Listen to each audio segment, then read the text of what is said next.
French Peel, DELF niveau B2 du cadre européen commun de référence pour les langues. Épreuve orale collective. Vous allez écouter plusieurs documents. Avant chaque écoute, vous entendrez le son suivant. Pour répondre aux questions, cochez la bonne réponse. Vous allez écouter 2 fois un document. Vous écoutez une émission à la radio. Lisez les questions, écoutez le document, puis répondez.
Coupure totale ou partielle, eau contaminée par un polluant ou une bactérie.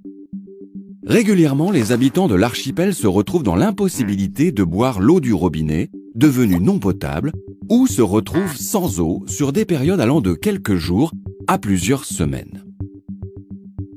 Les défaillances touchent les Guadeloupéens une zone après l'autre en fonction des intempéries, des fuites ou des problèmes de pression dans le réseau. Ils ont alors recours au système D, en faisant bouillir l'eau, en récupérant l'eau de pluie grâce à des citernes, en achetant des bouteilles d'eau minérale pour boire et se laver les dents, parfois même pour se doucher, même si les autorités distribuent des packs d'eau. Les coupures, surtout lorsqu'elles sont totales et longues, entraînent des problèmes d'hygiène, de fonctionnement pour les établissements et professionnels de santé, des fermetures d'écoles et d'entreprises. L'ONU a épinglé plusieurs fois la France sur la situation de l'accès à l'eau dans l'archipel. Une centaine de Guadeloupéens ont porté plainte contre les autorités locales en charge de la distribution et de la qualité de l'eau pour délit d'exposition d'autrui à un risque de mort. Plusieurs explications à cette situation catastrophique. Tout d'abord, le réseau de distribution d'eau est vétuste. Il n'a pas été entretenu depuis des décennies.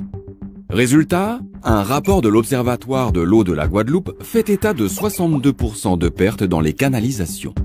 Les multiples fuites créent en outre des brèches risquant l'intrusion de germes ou de polluants extérieurs. Ce qui est encore aggravé par l'état des stations d'épuration de l'île, dont l'immense majorité n'est pas conforme à la réglementation. Les eaux usées maltraitées et donc polluantes sont des menaces pour les réserves d'eau de l'archipel. Et en mars 2024, des actes de malveillance se sont ajoutés aux défaillances, privant 130 000 personnes d'eau potable.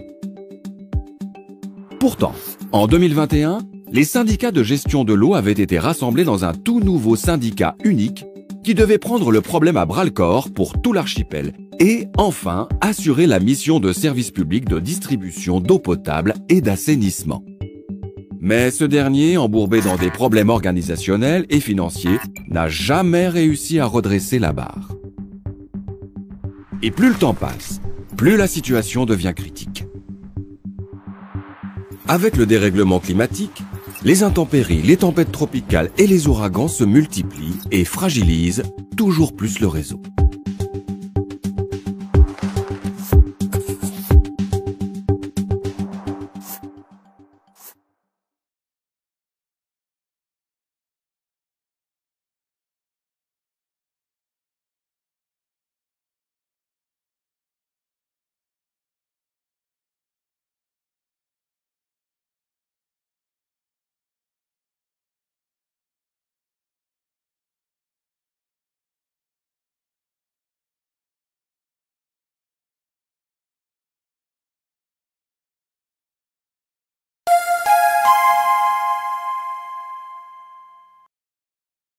coupure totale ou partielle, eau contaminée par un polluant ou une bactérie, régulièrement les habitants de l'archipel se retrouvent dans l'impossibilité de boire l'eau du robinet, devenue non potable, ou se retrouvent sans eau sur des périodes allant de quelques jours à plusieurs semaines.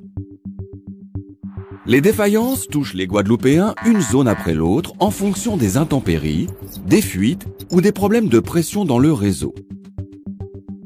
Ils ont alors recours au système D, en faisant bouillir l'eau, en récupérant l'eau de pluie grâce à des citernes, en achetant des bouteilles d'eau minérale pour boire et se laver les dents, parfois même pour se doucher, même si les autorités distribuent des packs d'eau.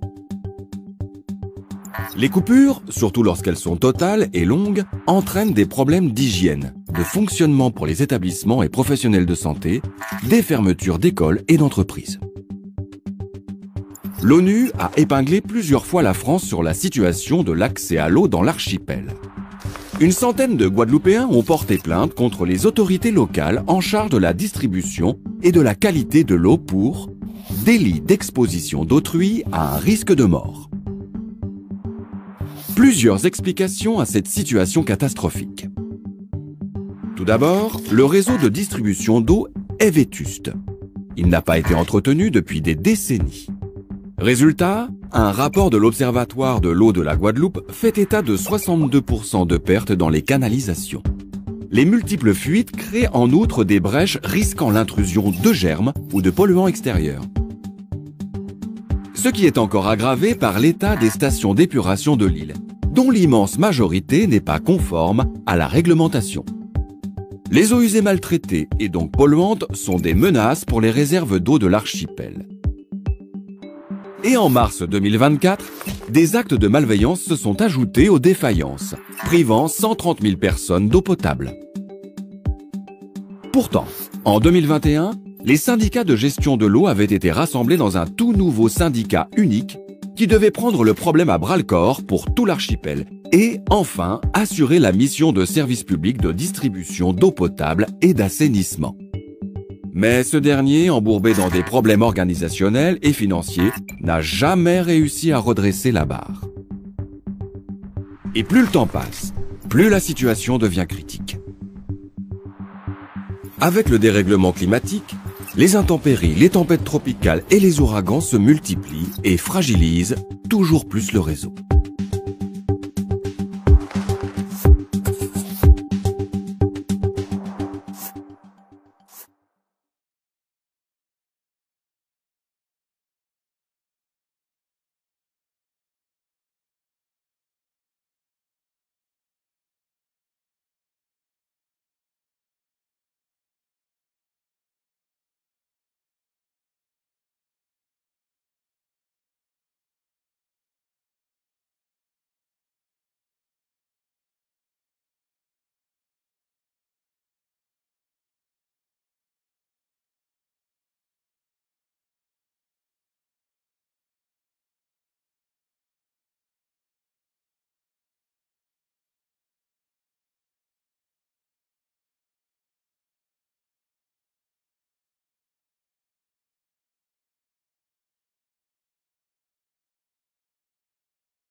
Exercice 2. Vous allez écouter 2 fois un document. Vous écoutez une émission à la radio. Lisez les questions, écoutez le document, puis répondez.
Pasteur, c'est aussi et surtout le savant qui a révolutionné la médecine avec la découverte du vaccin contre la rage.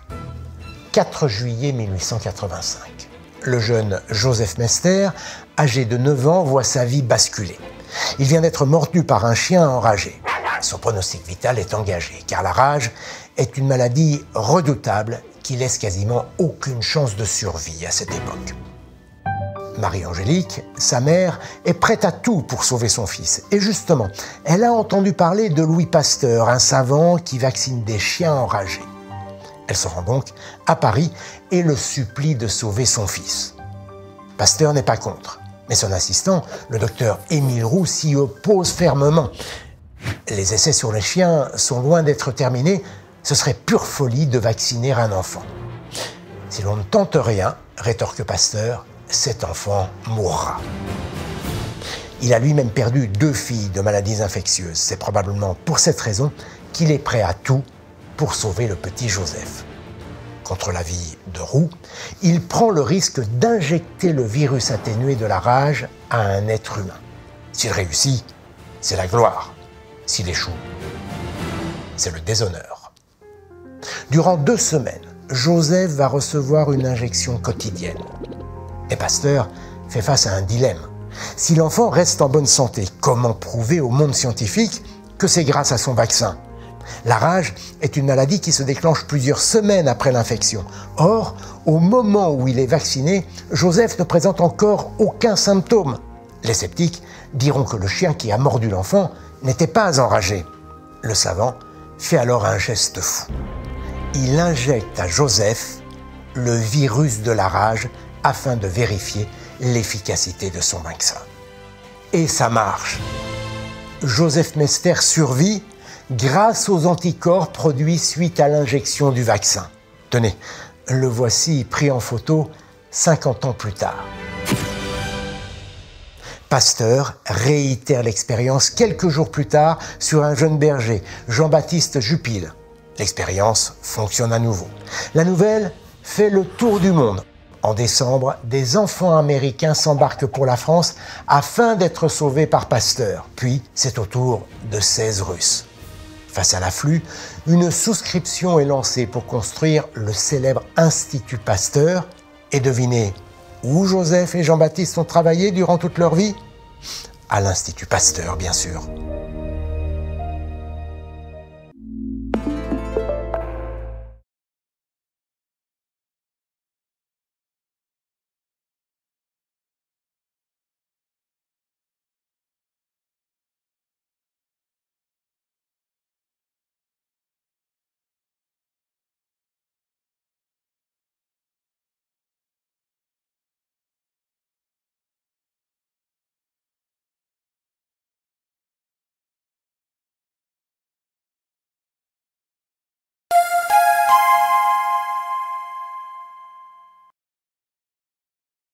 Pasteur, c'est aussi et surtout le savant qui a révolutionné la médecine avec la découverte du vaccin contre la rage. 4 juillet 1885. Le jeune Joseph Mester, âgé de 9 ans, voit sa vie basculer. Il vient d'être mordu par un chien enragé. Son pronostic vital est engagé, car la rage est une maladie redoutable qui laisse quasiment aucune chance de survie à cette époque. Marie-Angélique, sa mère, est prête à tout pour sauver son fils. Et justement, elle a entendu parler de Louis Pasteur, un savant qui vaccine des chiens enragés. Elle se rend donc à Paris et le supplie de sauver son fils. Pasteur n'est pas contre, mais son assistant, le docteur Émile Roux, s'y oppose fermement. Les essais sur les chiens sont loin d'être terminés, ce serait pure folie de vacciner un enfant. Si l'on ne tente rien, rétorque Pasteur, cet enfant mourra. Il a lui-même perdu 2 filles de maladies infectieuses. C'est probablement pour cette raison qu'il est prêt à tout pour sauver le petit Joseph. Contre l'avis de Roux, il prend le risque d'injecter le virus atténué de la rage à un être humain. S'il réussit, c'est la gloire. S'il échoue, c'est le déshonneur. Durant 2 semaines, Joseph va recevoir une injection quotidienne. Et Pasteur fait face à un dilemme. Si l'enfant reste en bonne santé, comment prouver au monde scientifique que c'est grâce à son vaccin ? La rage est une maladie qui se déclenche plusieurs semaines après l'infection. Or, au moment où il est vacciné, Joseph ne présente encore aucun symptôme. Les sceptiques diront que le chien qui a mordu l'enfant n'était pas enragé. Le savant fait alors un geste fou. Il injecte à Joseph le virus de la rage afin de vérifier l'efficacité de son vaccin. Et ça marche. Joseph Mester survit grâce aux anticorps produits suite à l'injection du vaccin. Tenez, le voici pris en photo 50 ans plus tard. Pasteur réitère l'expérience quelques jours plus tard sur un jeune berger, Jean-Baptiste Jupille. L'expérience fonctionne à nouveau. La nouvelle fait le tour du monde. En décembre, des enfants américains s'embarquent pour la France afin d'être sauvés par Pasteur. Puis, c'est au tour de 16 Russes. Face à l'afflux, une souscription est lancée pour construire le célèbre Institut Pasteur. Et devinez où Joseph et Jean-Baptiste ont travaillé durant toute leur vie ? À l'Institut Pasteur, bien sûr.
Exercice 3. Vous allez écouter une fois 3 documents. Document 1. Lisez les questions, écoutez le document, puis répondez.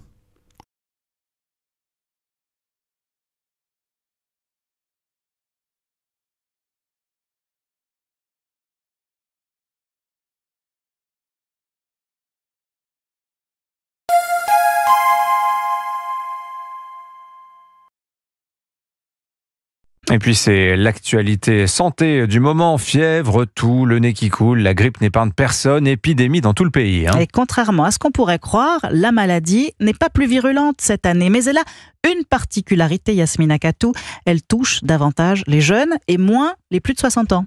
Oui, et c'est lié à deux choses. D'abord, les plus de 65 ans sont plus vaccinés que les jeunes puisqu'ils font partie des plus fragiles. Ensuite, les souches qui circulent cet hiver, le virus B et le H1N1, contaminent plus facilement les jeunes. Tout est une question d'immunité, explique Bruno Lina. Il est directeur du Centre national de référence sur la grippe. Toute personne née avant 1957, la première fois qu'elle était infectée par un virus, c'était le virus H1N1. Cette immunité initiale induit une protection particulière vis-à-vis de ce type de virus. Et inversement, ceux qui sont nés après 57 se défendent moins bien contre le H1N1. Les plus jeunes, eux, se défendent mieux contre la souche H3N1 qui est minoritaire cet hiver. L'épidémie est encore loin d'avoir atteint son pic. Il est donc encore temps de se faire vacciner, d'autant que cette année, le sérum protège contre les deux souches responsables de la flambée des cas. Yasmina Katou.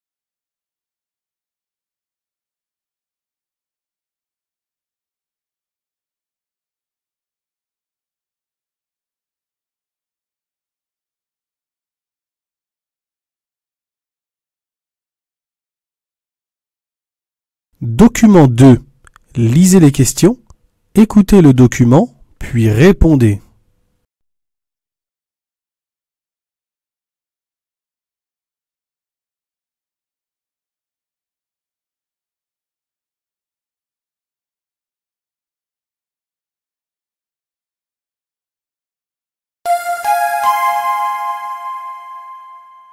S'il y a bien un sujet à éviter pour tout le monde pendant les fêtes, c'est... Plus que moi, ne comprenez la difficulté de la situation. On n'en parle pas. Non, on n'en parle pas, non, pas du tout. Ça crispe, oui, la politique, ça crispe toujours. Ce soir, Karine sera autour de la table avec 20 membres de sa famille et problèmes de tous les âges. Jamais, je pense, l'écart de génération et l'écart d'appréhender le monde a été aussi intense. Donc oui, des fois, ça peut être un peu tendu. Un conflit générationnel qu'Elisabeth et Jean-Michel, venus de Dordogne, vont essayer de mettre sous la nappe. Il y a des choses qu'on n'arrive plus trop à comprendre ou à suivre. Comme on se voit quasiment qu'une fois par an, on arrive à rester aimable et poli. Autre thème épineux, la vie personnelle et les traditionnelles questions. Comment tu l'as rencontrée? Qu'est-ce qu'elle fait dans la vie? Paul a 28 ans et ce soir, il devrait officialiser sa nouvelle relation amoureuse. J'ai préparé le discours. J'ai même pris des screenshots des photos Instagram pour faire le fier. Anticiper les sujets, voilà peut-être la recette pour passer de bonnes fêtes en famille.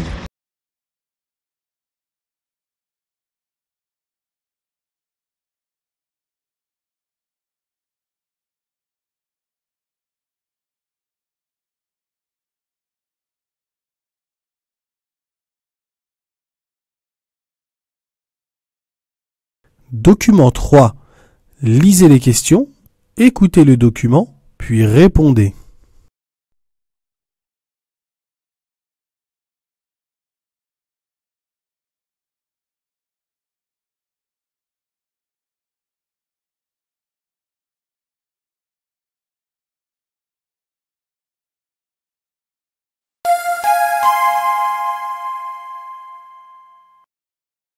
Pierre a 27 ans, il est ouvrier depuis 10 ans en Lorraine. Après des problèmes de santé, il décède en juillet. Il avait écrit ce texte. Qu'est-ce qui est le pire? Le mal de dos? Les insomnies liées au travail posté de l'industrie? Non, le pire c'est la résignation, se contenter de ce qu'on a, alors qu'on en a des talents souvent insoupçonnés. Voilà ce qui est le pire, c'est une frustration indescriptible de faire un travail répétitif, dénué de sens, quand on a des idées plein la tête mais le cerveau embué. Zola, Hugo ont déjà écrit à ce sujet il y a des décennies, mais rien n'a changé. Bien sûr, il y a eu les 35 heures, les congés payés et autres poudres aux yeux, mais si on compte 10 heures au bas mot entre la préparation, la route aller-retour, les heures de travail et 8 heures de sommeil si toutefois on y parvient, que nous reste-t-il? 6 heures de vie pour nous? Heures qu'on consacre à la vie de famille si les horaires sont compatibles, aux tâches ménagères et autres corvées. Et pour finir, il nous reste 45 minutes pour s'abrutir devant Netflix avant de recommencer ce cycle infernal. Si on a la chance de travailler dans les hautes sphères, on travaille pour un capital et une reconnaissance certaine, mais pour ces ouvriers, qu'en est-il? Des invisibles de la société pour les plus chanceux et des oubliés méprisés pour les autres. Loin de moi de propager des idées gauchistes, je ne suis pas politisée, je suis simplement submergée.